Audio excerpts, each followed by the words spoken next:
Hi, it's Thomas Cook from Toronto's real estate team at RE/MAX Hallmark, and here is our February 2011 Toronto Real Estate Market Report. The Toronto real estate market did relatively well in February, despite the low house and condo inventory levels. In fact, the number of houses and condos on the market was the lowest in the past 12 years, and we're going to talk about some of the reasons for that as we go through this month's report. So let's look at some of the February statistics. February MLS sales totaled 6,266 homes and condos in all of the Toronto Real Estate Board districts. Although this number is down 14% from February of 2010, sales this year were actually higher than 7 of the last 12 years. Don't forget the spring of 2010 was an exceptionally high period of sales and was not normal for the period. 33.6% of the market were condo, townhouse, and high-rise sales. This is up almost 2% from a year ago, reflecting an increasing marketplace reliance on affordable condominiums. Despite the media scare tactics encountered in the last 6 months, the average sale price of $454,423 was up 5.3% from February of 2010. It's actually up from last May, the highest month in 2010. West of Yonge in CO1, the average sale price was $405,743, while east of Yonge the average was $392,718, reflecting the slightly lower cost per square foot in that district.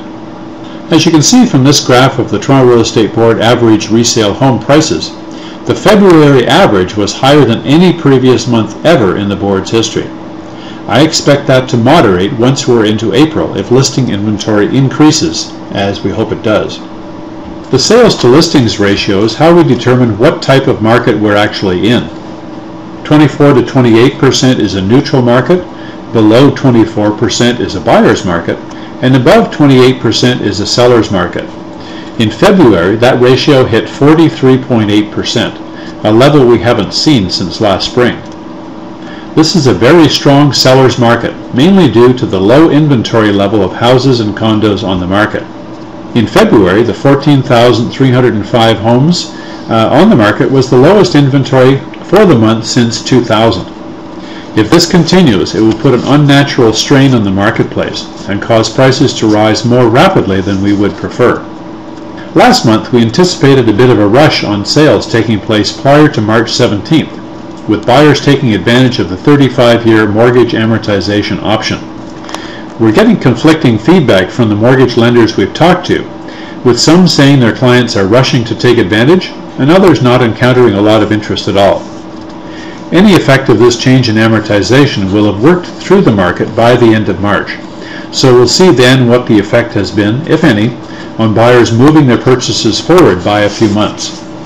As you can see from this Toronto Real Estate Board graphic, the number of new listings added in February was not unusually low, but the fast turnover of homes didn't allow for any buildup of inventory during the month.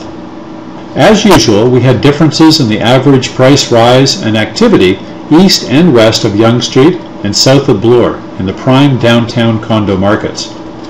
Downtown condo sale prices were up 2.8% in CO1, that's west of Yonge and south of Bloor, and up by 8.4% in CO8, east of Yonge and south of Bloor, compared to 1 year ago. Listings are actually up in both districts, especially in CO1, where there was a 47% increase compared to an 18% increase in CO8. This is primarily due to recently completed condos being registered and some of those owners cashing out immediately. And it's a good thing this increasing inventory came along, or prices might have risen further. With the ratio of sales to listings coming in between 40 to 45%, any worries about a surplus of condo inventory can be laid to rest. One of the main driving forces in the market is the low mortgage interest rates. As you can see from this chart beginning in 1951, we're currently at levels lower than we had back 60 years ago. Although fixed-rate 5-year term mortgages took a bump up about a month ago, rates have edged back down in the past few weeks, and we're still able to get a fantastic 3.89% rate for a 5-year fixed term. It's a consensus in the investment community that the Bank of Canada will not be raising their bank rate before the July meeting at the earliest, and nothing may happen until fall. This is positive for our current market, since $20,000 to $40,000 in purchase affordability will be lost when the 35-year mortgage amortization option is taken away come mid-March. Although no one is sure why our inventory levels are so low, two elements may be part of the cause.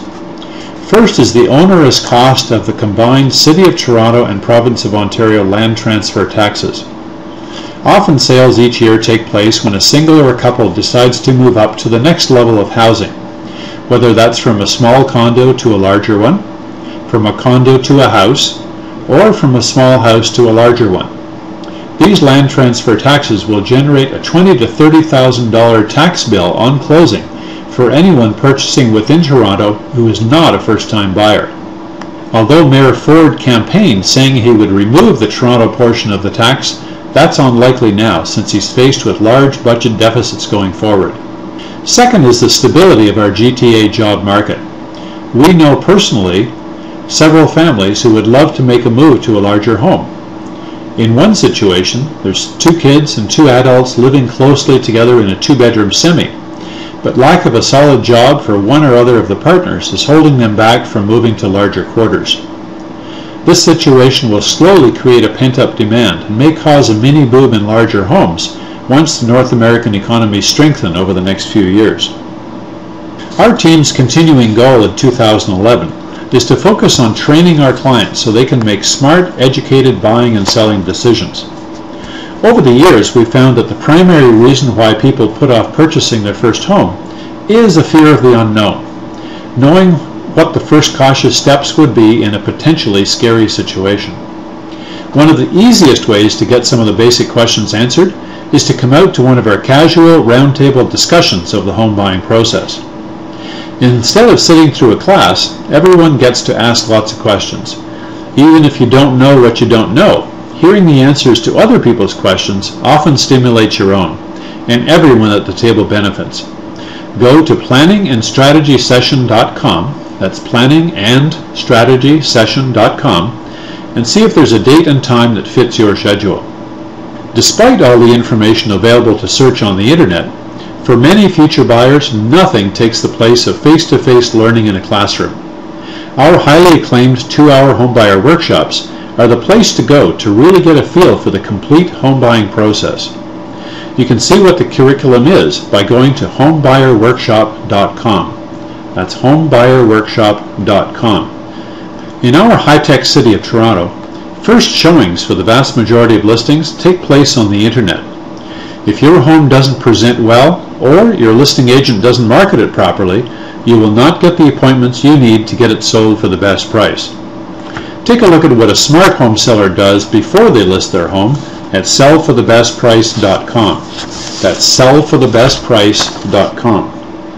So where are the opportunities available to Toronto home buyers and sellers this month? Well, certainly the primary opportunity is the continued low interest rates on fixed 5-year term mortgages. Those rates should be available for the next few months, barring any unforeseen international crises causing a panic in the bond market. If you wanted to estimate how much a future mortgage might cost you, use the factor of $4.76 per thousand of mortgage to calculate your approximate monthly payment based on a 30-year amortization.